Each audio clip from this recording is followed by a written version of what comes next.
Kita ketemu lagi di acara Youth News Talk episode yang ke-10. Perkenalkan, saya dengan Ricky. Kesibukan saya bekerja di salah satu perusahaan swasta di daerah Jakarta Timur. Dan pelayanan saya di gereja sebagai tim liturgi di subbidang liturgi dan musik GKI Sunter. Perkenalkan juga teman-teman saya yang ada di sini. Halo, nama saya Ika. Saya istri dari Oh iya, suami istri saya ya? ini. Gitu ya. Bukan teman ya? Bukan dong ya, bukan teman. Kesibukan saya ibu rumah tangga. Lalu pelayanan di gereja, mendukung pelayanan suami, dan kadang 1 tahun sekali ya menjadi panitia di premarital class. Oke, halo semuanya. Perkenalkan, nama saya Hendry. Untuk kesibukan saya saat ini, saya bisnis pribadi di bidang developing people. Untuk pelayanan saya di gereja ini lebih banyaknya ke dekor.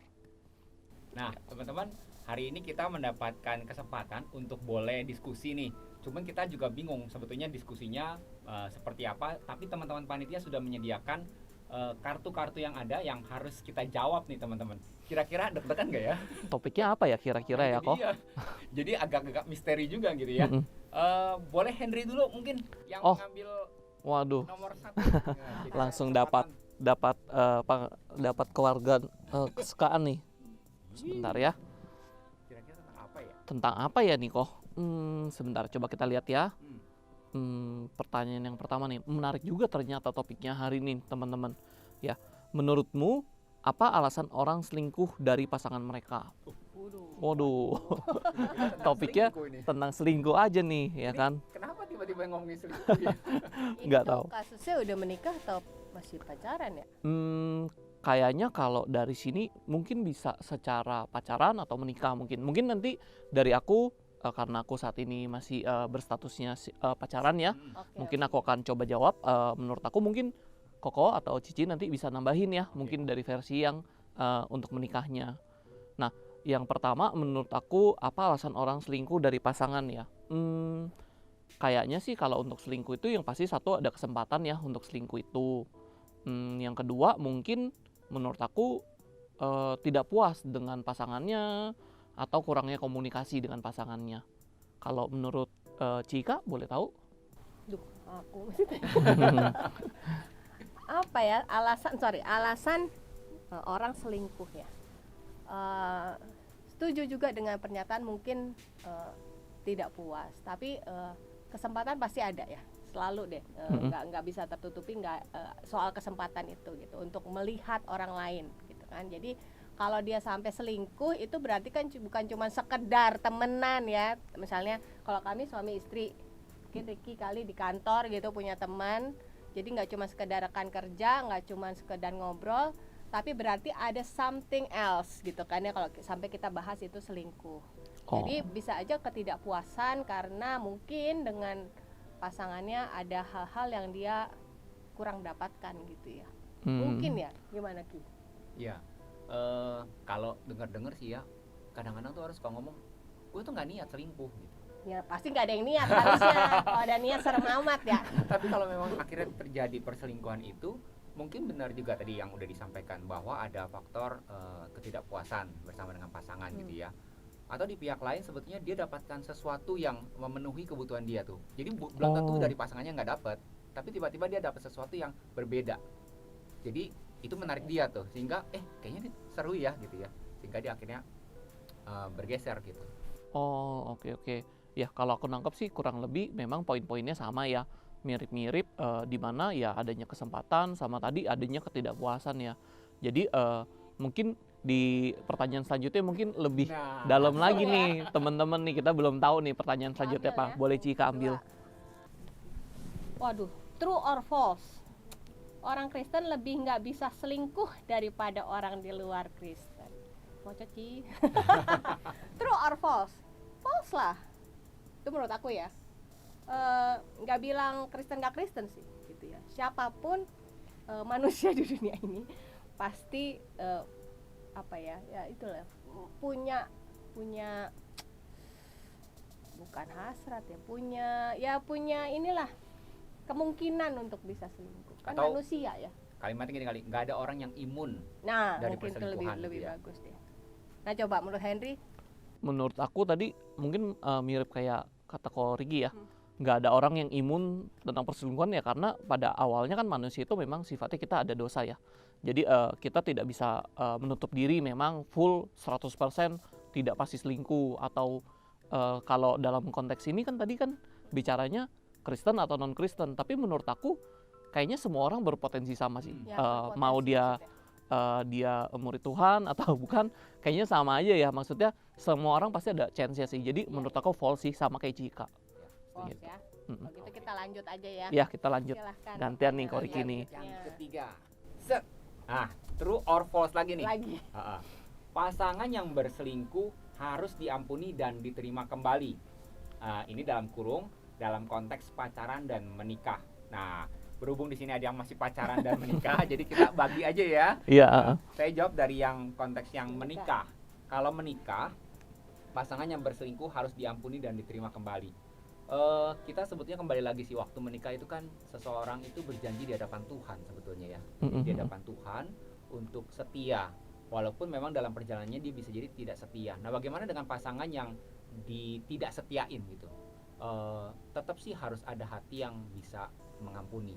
Karena kan sudah masuk dalam ikatan pernikahan, dalam pernikahan yang kudus, janji di hadapan Tuhan.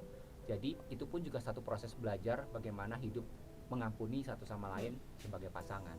Kalau saya lihatnya seperti itu. Mengampuni dan menerima. Iya, kadang kan orang mungkin udah diampuni tapi nggak mau lagi bareng-bareng atau itu kan belum menerima gitu ya. Ya, bagaimana belajar melihat bahwa pasangannya pun adalah manusia yang berdosa juga, yang bisa jatuh di dalam dosa dan butuh pengampunan. Itu kalau yang saya lihat dari sisi yang sudah menikah. Sudah ya. menikah ya kok. Nah, bagaimana dengan yang masih pacaran ini?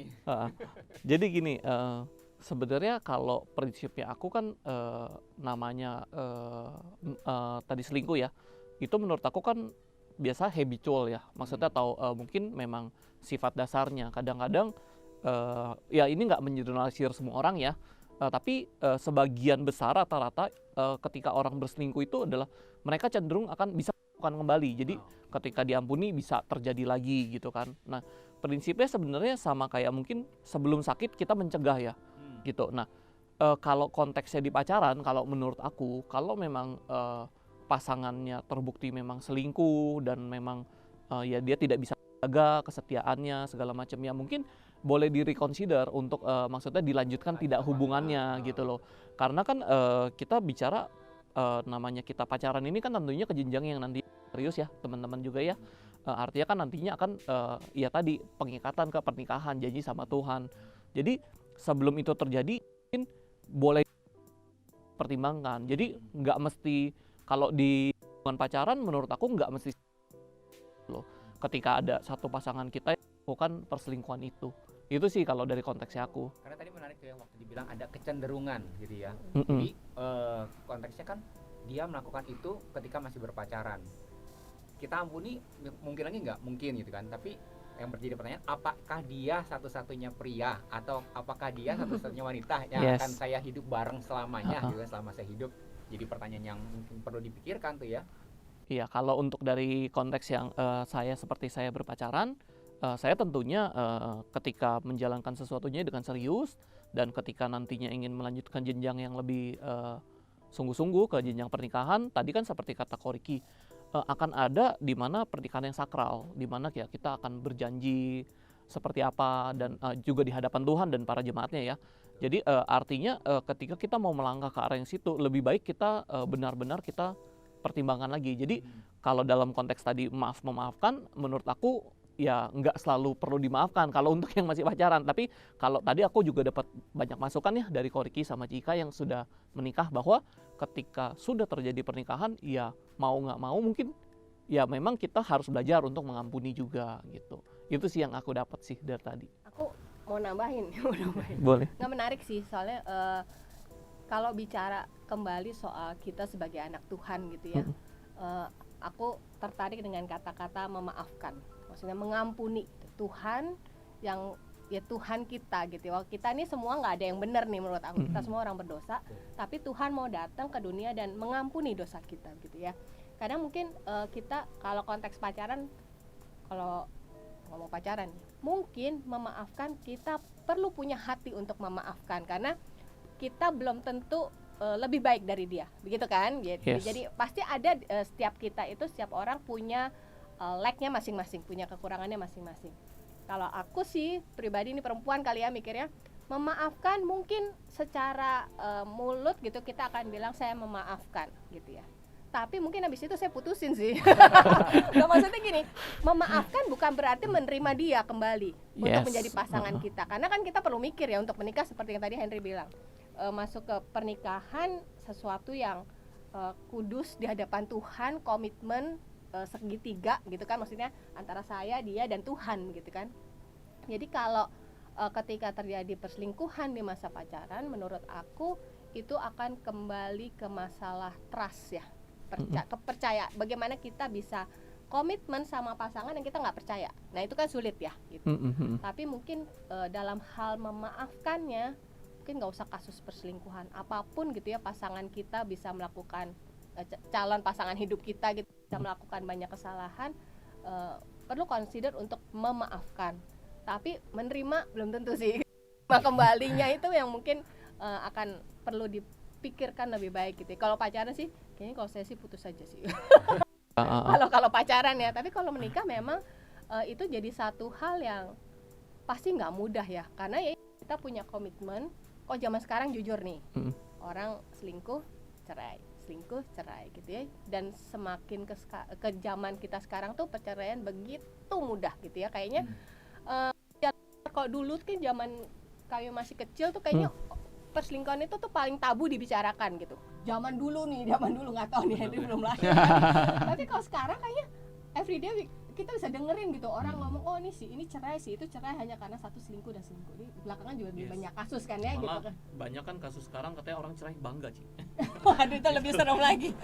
Mereka lebih gampang untuk mengemukakan gitu ya. Bukan berarti zaman dulu nggak ada perselingkuhan ya, cuman Ada. tidak dibicarakan secara Gamblang ya. iya, secara gamblang mungkin gitu. kita mikirnya tuh kayak malu ya kan, Iya. dulu nih gitu ya, zaman dulu. Tapi saat ini begitu mudah dan mungkin aja bisa jadi pattern gitu loh buat orang-orang muda yang melihat itu. Padahal dalam pernikahan kita tahu itu komitmen yang amat sangat sakral, dan kalau sampai amit-amit gitu ya, namanya juga kan nggak pernah ada. Tadi kan awal dibilang niat, nggak ada sih yang niat dari awal untuk perselingkuhan.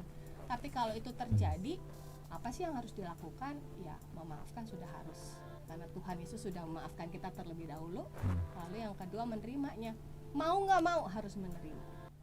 Dalam konteks pernikahan. Pernikahan ya, maksudnya Oke. pernikahan. Kalau pacaran, kalau saya putusin. Oke. Ya, Seru ya, ya. banget ya topiknya Oke, ya. Mantap. kita lanjutin aja deh. Kembali lagi nih ke Henry nih. Waduh, banget udah puter-puter. Iya. Bentar ya, kita lihat pertanyaan selanjutnya. Pertanyaannya masih banyak nih. Masih banyak. Masih numpuk. Seru ya teman-teman ya bahasannya. Nah, menurutmu bagaimana cara menjaga diri dan pasangan supaya tidak selingkuh? Konteksnya agak berat ya. Vaksin mungkin. Kayaknya nggak ada ya imun tentang selingkuh Nggak ada. Nggak ada. Betul. Mungkin kalau ini kan cara menjaga diri dan pasangan supaya nggak selingkuh. Ini kalau menurut saya, dan ya mungkin berlaku juga ini tipsnya untuk diri saya sendiri juga, karena ya kita sama-sama semua manusia berdosa yang punya kekurangan ya. Cara untuk menjaga dirinya satu ya udah pasti ketika kita ikut Tuhan, ketika kita jadi murid Tuhan, kita takut akan Tuhan, kita ikutin firman-firmannya. Sebenarnya secara nggak langsung ketika ada kesempatan atau ada momen ketika mungkin kok kayaknya mengarah ke arah sana, kalau kita punya satu pegangan Tuhan itu, kita pasti akan ingat, kita pasti ada hati kecil kita yang ngingetin nih, gitu. Oh, Ada ini tidak kegelisahan baik loh. ya, ada kegelisahan. Ada kegelisahan, ada keresahan. Jadi terus kita sambil pikirin, apakah betul tindakan aku yang sekarang ini ya menyenangkan Tuhan atau tidak. Itu sih kalau aku gitu. Kalau menurut Ko Riki mungkin. Kalau saya deh ya, kalau jaga diri langsung ke contoh praktis aja. Kalau kami kan sudah menikah gitu ya. Nah, bagaimana menjaga dirinya? Saya pernah baca satu statement bahwa your spouse should be your best friend. Jadi sebetulnya teman baik kita adalah pasangan kita. Dalam kasus ini adalah suami dan istri gitu ya. Tetapi bagaimana ketika dalam hubungan berdua lagi ada masalah? Nah, ini teman-teman penting, bahwa ketika kita ada masalah mungkin kita sulit bercerita dengan pasangan kita. Tetapi kalau kita mau cerita, satu hal yang perlu langkah praktisnya adalah kalau teman-teman mau share, jangan cerita dengan yang lawan jenis. Teman-teman boleh cerita sama teman yang sejenis. Kenapa? Karena bisa jadi tadinya awalnya cerita, lama-lama nyaman cerita sama dia gitu ya. Mulai beralih nih, jadi perhatiannya mulai beralih, ternyata dia dengerin gua loh. Dia tuh nerima gua loh. Kok pasangan gua enggak ya? Nah, mulai kan ada, tadinya nggak niat kan? Nggak niat, tapi itu teman-teman, langkah praktisnya adalah kalau kita laki-laki, ceritalah sama teman laki-laki. Kalau yang perempuan, ceritalah sama teman perempuan. Itu salah satu dari salah Khususnya satu. dalam itu ya, kalau lagi ada masalah gitu Betul, kan. betul. Bingung kan mau bicara sama siapa Iya, gitu kan. selama masih bisa dibicarakan dengan pasangan, bicarakan dengan pasangan. Karena itu dia, pasangan kita adalah best friend-nya kita. Itu sih yang saya kasih contoh praktis gitu ya. Di luar itu tentunya memang sama-sama saling mendoakan. Itu udah Iya. pasti gitu ya. Cuman memang di dalam langkah nyatanya ya doa, aduh kok kayaknya ngawang banget gitu. Kalau yang saya kebayang sih itu bagaimana kita membatasi diri untuk dalam pergaulan kita dengan teman yang sejenis ketika kita mau cerita tentang masalah kita. Oke. Ah. Jadi bagus banget. Aku nambahin. Iya. Nambahin gini, maksudnya gini sih, komunikasi penting ya. Maksudnya Oh, keterbukaan antara pasangan itu penting. Waktu awal kami menikah tuh ya, kami kayak pernah dapat juga sih ya, entah di premarital atau di sesi-sesi Pembekalan pasutri gitu atau apa gitu ya. Jadi kami punya satu kesepakatan. Kesepakatannya begini. Jadi kalau Ricky, ini simple ya, kita yang praktis aja ya gitu. Saya Ricky makan siang di kantor, maka kami membuat aturan Ricky nggak boleh hanya berdua dengan lawan jenis. Walaupun nggak ada apa-apa nih Hen, ayo makan siang aja deh di kantin apa, tapi sama teman mungkin satu divisi gitu. Kita sama-sama sepakat untuk Ricky nggak boleh berdua sama lawan jenis. Ini saya ngomongin Ricky karena dia yang di kantor ya, saya di rumah soalnya saya sama siapa di rumah gitu, sama Mbak, sama anak-anak. Nah lalu jadi Ricky cukup dia strict juga jalanin itu di kantor, sehingga yang menarik adalah teman-teman kantor jadi tahu gitu. Nggak mungkin dia ngajak makan kok Ricky berdua doang gitu, tuh nggak mungkin. Sampai ada satu waktu Ricky cerita itu, buat saya sih bangga ya, dia bilang gini, tadi si ini mau pulang nih temennya si A, ya aku tawarin mau nebeng nggak gitu. Emang boleh kok nebeng sama lu, berarti kan berdua doang tuh gitu. Sampai seperti itu waktu Ricky cerita, oh udah sampai nyantel ya satu kantor ya gitu, dan nggak masalah gitu ya. Jadi itu mungkin juga salah satu menjaga lah ya, menjaga, karena kan perselingkuhan itu berawal dari ketidakniatan yang akan bisa berlanjut ketika terjadi kenyamanan gitu kan. Nggak niat apa-apa, cuman ngobrol makan siang misalnya gitu ya. Kami punya mentor satu hamba Tuhan, dia pernah cerita dia tuh tinggal di Amerika. Jadi dari Indo pulang ke Amerika naik pesawat, duduk sama perempuan muda gitu kan. Lalu ngobrol-ngobrol enak nyaman, lalu mereka transit ya. Pas transit si perempuan ini ngajak dia untuk, "Yuk Pak, kita ngopi dulu." Gitu ya, di itulah. Sambil nunggu pesawat Ambil berikutnya ya. mau berikutnya gitu. Lalu dia segera menolak. Dia bilang, "Enggak, terima kasih." gitu. Nah, dia sampaikan di kami adalah ada sekali ngopi will be kopi kedua, ketiga, keempat, kelima dan seterusnya. Dari Jadi yang nggak ada niat nggak ada apa-apa niat ya. apa-apa gitu ya. Jadi itu menarik sih buat kami. Jadi kami bahas itu, dan ya itu menjadi satu kesepakatan. Nah, itu yang untuk menjaganya. Selain memang tetap kita harus punya Tuhan. Itu sih udah basic ya. Itu basic ya. Basic banget. Dua-duanya harus punya Tuhan. Dua-duanya harus ingat segitiga itu, bahwa kalau kita suami, istri, dan Tuhan gitu. Jadi kalau ini terus dipegang, diingetin, terus ada cobaan, ya balik lagi ke segitiga ini. Oh, Itu sih. tipsnya keren banget. Bahkan tadi kalau aku nangkep dari Koriki mencontohkan malah ke teman-teman kantornya. Jadinya kan jadi role model juga maksudnya. Nah, Oh, nggak tahu dia gini. terserah mereka Iya, itu masing-masing sih ya. terserah tanggapan yang lain sih Iya, ya. Cuman saya berusaha untuk jalankan hal itu supaya tidak ada celah sih gitu. Intinya sih seperti itu. Oke, oke. Mudah nggak? Ya nggak mudah, maksudnya. Aduh, ya ilah cuma makan doang gitu. Tapi ya bagaimana? Ya udah sebisa mungkin. Kadang-kadang saya ya udah keluar sendiri aja gitu. Daripada ribet kan akhirnya. Kayak gitu. Atau kalau rame-rame sih masih oke lah. Iya. Nah, kalau dilihat kan tuh bukan masih banyak nih. Ayo, Ayo terusin lanjut lagi dulu. Kak. Deh, Waktunya Cika. jalan terus soalnya. Wah, ini lucu ya, kamu dapatnya yang menurutmu terus. Kalau aku nih true or false lagi nih. Selingkuh adalah penyakit. Enggak sih ya. Penyakit. penyakit itu kan tidak kita harapkan dan tidak enak kan. Hmm. Kalau selingkuh itu bukan sesuatu yang diharapkan sebenarnya, tapi kalau dijalanin pasti enak.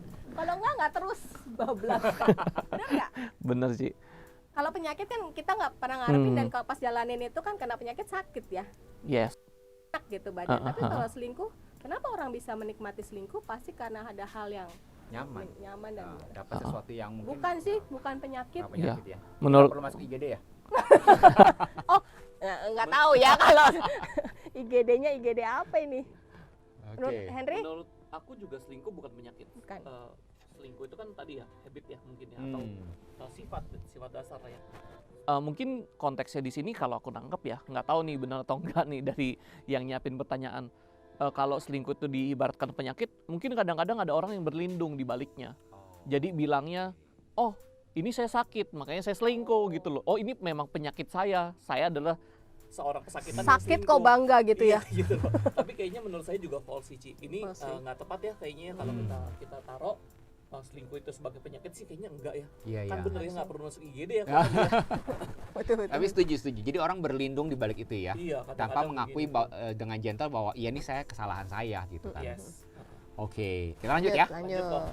True or false lagi nih mudah-mudahan. Enggak. Enggak. Menurutmu ya, bagaimana pandanganmu tentang orang yang tidak ingin komitmen atau menikah, komitmen itu maksudnya mau menikah atau pacaran gitu ya, karena perselingkuhan semakin marak. Nah, Gimana? Nggak mau komitmen. jadi bagaimana pendapatmu tentang orang yang tidak ingin komitmen? Dalam kurung tuh, komitmen ini dalam konteksnya bisa pacaran, bisa menikah, karena perselingkuhan semakin marak. Hmm. Memang sih ya, kita kan nggak bisa mencegah apa yang terjadi di luar gitu ya. Tinggal kita menentukan mau seperti apa. Kalau saya sih mikirnya gini, pertama memang harus tanyakan, apakah kamu dipanggil untuk menikah atau tidak. Ya. Itu penting sih. Jujur aja teman-teman, saya waktu masih masa-masa kuliah itu sempat ngumpulin teman-teman ya, sama-sama cowok-cowok ya. Kita bikin KTB yuk. KTB, oke, tentang apa? Bagaimana jika aku harus selibat? Di gereja kan? Di gereja. Kayak Sunter. Iya. Jadi maksudnya gini, Orang-orangnya udah nggak ada kayaknya. saat itu tuh saya cuman kepikiran aja kan, tiap orang kepikiran kan aku pengen punya pacar gitu ya. Tapi pernah nggak kepikiran kalau itu ternyata bukan callingnya kamu? Callingnya kamu adalah bagaimana kalau kamu selibat itu tidak menikah gitu ya. Ya akhirnya kami bahas 1-2 bab gitu ya. Ketir juga gitu ya. Kalau ini terjadi sama kita siap juga apa enggak ya? Tapi ya anyway, itu kembali lagi pertama ke calling. Kalau memang kamu merasa ada calling dan proses berpacaran itu kan menuju pernikahan harapannya gitu ya. Dan itu sebetulnya proses pembelajaran dan pendewasaan kita sih. Oh. Karena di dalamnya kita berinteraksi dengan manusia juga yang sekali lagi berdosa. Dan bagaimana tuh proses pendewasaan kita dalam bisa mengampuni, belajar mengasihi gitu ya.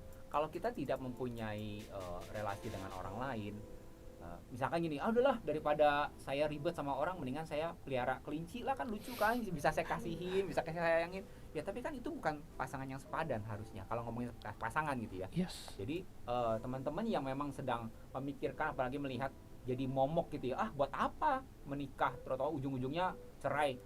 Betul, itu memang yang mungkin terpapar. Tetapi sebetulnya teman-teman juga bisa lihat bahwa ada keluarga-keluarga yang juga Tuhan pelihara, yang keluarga-keluarga Tuhan terus jaga, walaupun memang tidak menutup adanya badai yang harus terjadi dalam keluarga mereka. Tapi ketika Tuhan menyatukan, ada tangan kasih Tuhan yang menolong. Jadi saya pikir gitu ya, nggak bisa bukan maunya saya, tapi kita tanyakan, Tuhan apakah saya punya panggilan untuk menikah atau tidak. Oke. Jadi panggilan itu memang penting ya kok ya. Kalau aku ngelihat dari sudut pandang yang biasanya nih, bahwa ya itu tadi kan kayaknya rata-rata pada takut ya berkomitmen ya mungkin ya.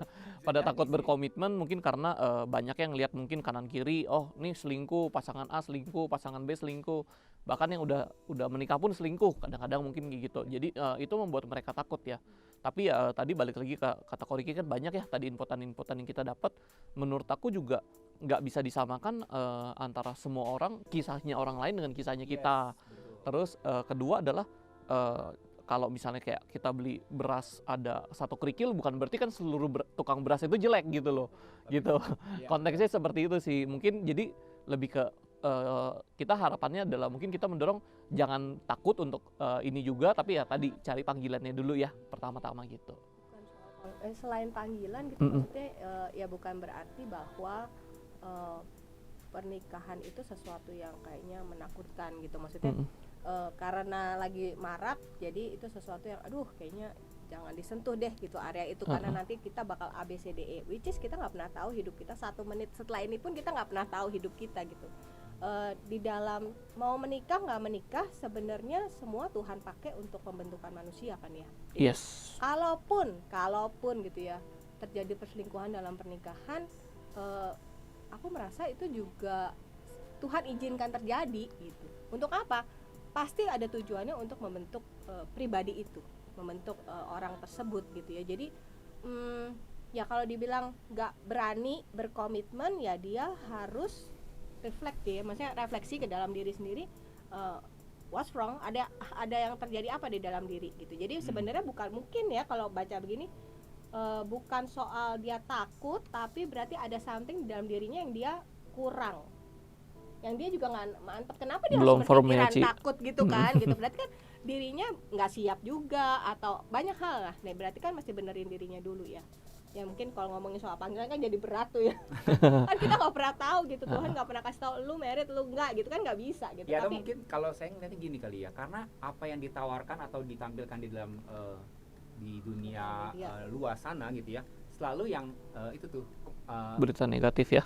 berita negatifnya. Jadi sulit sekali kita melihat sebetulnya banyak keluarga-keluarga yang utuh Yang harmonis keluarga ya. harmonis, walaupun tadi saya bilang ya, walaupun mungkin mereka sudah menempuh badai-badai yang Tuhan izinkan di dalam kehidupan mereka gitu. berjuang sebenarnya, tapi nggak pernah diekspos. Nggak pernah diekspos Gitu. gitu kan. Yang diekspos tuh kan bahkan si ini aja tuh bisa sampai begini gitu kan. Lebih laku kok beritanya. Lebih laku, bener itu konsumsi itu Bang. Konsumsi Betul, publik. betul.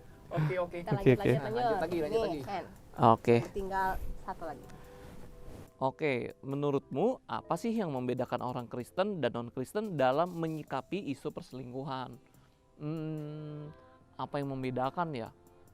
Satu ya, tadi mungkin balik mirip ya kayak pertanyaan-pertanyaan yang awal ya. Satu, di mana kita punya satu panutan, mungkin satu pegangan dalam hidup kita ya. Artinya kita sebagai orang Kristen memang kita tidak luput juga dari tadi dosa perselingkuhan, tapi minimal tadi ada mungkin sedikit kegelisahan dalam hati gitu. Kalau kita memang pada dasarnya memang takut Tuhan, kita percaya dan kita mau ngikut gitu, biasanya ini kita menyikapinya itu ya kita bisa balik lagi ke yang diri kita gitu loh. Artinya tidak mengizinkan ini terjadi gitu loh. Itu kita berteguh gitu kurang lebih kalau dari aku. Tapi nggak tahu kalau dari pendapat Koko Cici gimana nih? Masih loading. Yang membedakan orang Kristen dan non Kristen. Nah kalau tadi ya mungkin kalau kita di Kristen ya kita tadi punya satu acuan lah. Kalau menurut aku punya Tuhan lah ya untuk berpegang ya. Kita tahu kita dalam lindungannya, kita dalam pemeliharaannya gitu. Gitu kalau menurut Koriki Cika. Dan ada konsep tentang pengampunan ya. Oh iya. Dan menyadari bahwa memang setiap manusia itu bukanlah sempurna gitu kan. Kesempurnaan hanya milik Tuhan gitu kan. Jadi maksudnya setiap orang bisa berdosa dan kita sadar akan hal itu. Sebagai anak Tuhan kita harus punya pengampunan, dan yang pasti kita punya Tuhan itu aja. Ya kalau saya nambahin lebih kepada ini ya, sebagai orang Kristen, sebagai anak Tuhan yang mengerti bahwa pernikahan itu kita berjanji di hadapan Tuhan, ya kita nggak main-main. Kalau mungkin orang luar nikah diselingkuhin, wah cerai aja lepas sudah. Emang cowok dia doang satu-satunya, emang cewek dia doang satu-satunya. Jadi menggampangkan itu tuh ya, kesakralan pernikahan. Kalau yang saya lihat gitu ya, walaupun ini juga kalau ngomongin Kristen ya tergantung sejauh mana mereka benar-benar mau hidup taat ya sama Tuhan ya. Ada yang Kristen ya cerai juga, mungkin ada juga gitu ya. Cuman kalau memang dalam konteks ini kan mau membedakan orang Kristen yang benar-benar memang menjalani hidup di dalam takut akan Tuhan yang tadi seperti Henry bilang ya. Seperti itu sih. Oke lanjut yang terakhir ya, terakhir nih. Terakhir nih Ci. Waduh. Nah bukan susah banget nih. Pesan apa ya? Pesan untuk anak muda Kristen yang sedang bergumul masalah kesetiaan. Anak muda berarti belum menikah dong ya? Benar nggak ya? Tipsnya buat saya nih Ci berarti. Buat Henry. Tapi kamu kan nggak bergumul masalah kesetiaan. Enggak. Oh iya betul. Apa ya? Pesannya cuma satu begini.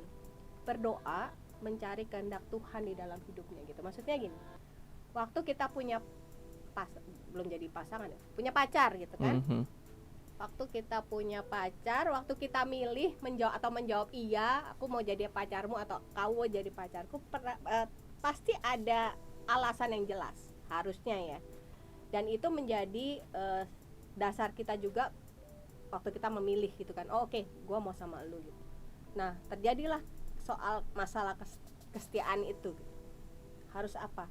Harus berdoa sekali lagi sama Tuhan, minta hikmat dari Tuhan, apa yang harus aku lakukan gitu ya. Misalnya apakah benar ini mengganggu soal masalah kepercayaan. Nah, itu yang kayak tadi, sebenarnya balik yang tadi sih. Kalau akhirnya harus putus ya putus gitu ya. Tapi nggak ada bad apa tuh ya? Ya pasti udah bad ini sih ya, bad experience ya, maksudnya udah nggak enak sebenarnya, tapi ya udah gitu. Jadi berdoa itu yang paling penting yang dilakukan ya, supaya tetap ada hikmat dari Tuhan dan damai sejahtera dari Tuhan ya. Nggak tahu gimana yang lain. Pesan Ya. boleh deh kalau gitu, kalau pesan satu-satu tambahin. Pesan untuk yang bergumul tentang kesetiaan ya. Kalau menurut aku sih tadi sebenarnya udah banyak ya, tadi dijawab sama Cika juga, udah banyak mewakili sih kalau menurut aku ya. Yang pastinya ya tadi tetap berteguh dalam Tuhan. Kalau memang misalnya sedang mengalami untuk teman-teman, mungkin ya bisa minta hikmat segala macam. Tapi tadi yang paling penting sebenarnya tadi aku juga dapat dari Cika bahwa kalau untuk yang masih berpacaran ya, seperti aku khususnya, kalau memang misalnya mengalami, memaafkan karena supaya nggak jadi ada trauma juga atau ada kepahitan yang dibawa pada saat pernikahan. Itu sih, Ci. Nah, itu paling penting yang memaafkan, walaupun belum tentu balik. Yes. Yeah, that's good point. Dari Koriki? Kalau saya mungkin lebih berpikir gini, teman-teman, bahwa kita sendiri sering kali nggak setia sama Tuhan, betul nggak? Yes. Dalam hal mengikut Tuhan kita sering kali nggak setia. Jadi kalau saya lihat bagaimana sebetulnya kita kan kalau ngomongin kesetiaan, kita menganggap bahwa orang lain janjian nanti nggak setia sama saya, orang lain nanti begini. Nah, yang kalau saya pikir gitu ya, bagaimana kita terus menjaga relasi kita minta tolong sama Tuhan, kita boleh hidup setia kepada Tuhan. Itu dulu, karena itu aja nggak gampang gitu kan. Terus kita mengharapkan lu jangan, iya lu harus setia dong sama gua gitu. Itu kalau saya mikir gitu ya, mungkin suatu waktu itu Tuhan nggak tanya banyak-banyak gitu ya, tapi Tuhan akan tanya kepada kita, seberapa kamu setia mengikut saya gitu kan. Nah, kalau kita menaruh beban itu kepada orang lain, ya kita akan susah sendiri, karena kita menaruh beban yang sebetulnya nggak fair. Jadi bagaimana kita belajar untuk setia kepada Tuhan terlebih dahulu, lalu ketika menghadapi pasangan kita gitu ya, apalagi memang nanti udah sampai menikah, ya kita melihat bahwa kita mendoakan supaya pasangan kita juga tetap setia. Setia kepada apa? Kepada Tuhan, karena kan janjinya sama Tuhan. Nah, syukur-syukur dampaknya kan bersetia sama kita gitu kan. Kembali lagi ke yang segitiga. Ketika hubungan dia semakin dekat sama Tuhan, artinya hubungan dengan pasangan juga semakin dekat. Saya pikir sih itu sih ya. Jadi jangan melihat kesetiaan itu, aduh, gua ragu-ragu nih tentang kesetiaan gitu. Ya kembali makna kesetiaannya seperti apa? Belajar dulu sih ya. Nambah terakhir deh. Terakhir banget nih. Berdoa, minta sama Tuhan membentuk setiap kita pribadi menjadi pribadi-pribadi yang memang berkenan di hadapan Tuhan. Jadi misalnya nih, aku sudah berdoa dan dibentuk, kamu sudah berdoa dibentuk. Ketika nanti misalnya jadi nih pacar, maka kamu akan mendapatkan orang yang sudah berkenan di hadapan Tuhan. Oh ya. Ya, kamu adalah pribadi yang sudah dibentuk Tuhan, aku juga. Jadi ketika mau jadi pasangan udah oke ya. Maksudnya baik, kita mendapatkan pribadi yang sama-sama saling sudah Sepadan menyenangkan ya. hati Tuhan. Sepadan. Bukan gitu ya. tuntutan ya yang kita Bukan berikan tuntutan, gitu kepada tapi kita udah jadi pribadi yang baik. Dia juga secara pribadi juga sudah menjadi pribadi yang baik di hadapan Tuhan. Ketemu jadi pasangan, so that's nice. Oke. Gitu. Jadi ingat, Keren banget. lihat dirinya sendiri, nggak usah nuntut orang, tapi lihat ke diri kita sendiri. Apakah kita sudah menjadi pribadi yang baik? Itu sih. Oke. Udah. Sorry. Jangan Dia sampai pacaran maksud gua, jadi Oke. mau ngomongnya pacar. Maaf ya pacarnya Henry. Oke. Dengan demikian kita udah ngobrol banyak tadi, seru banget ya. Kita mau akhiri untuk podcast ini. Untuk teman-teman stay tune. Kita masih ada episode-episode berikutnya yang lebih menarik lagi tentunya. Kita follow dan subscribe ya teman-teman. See you on the next episode. Bye. Bye.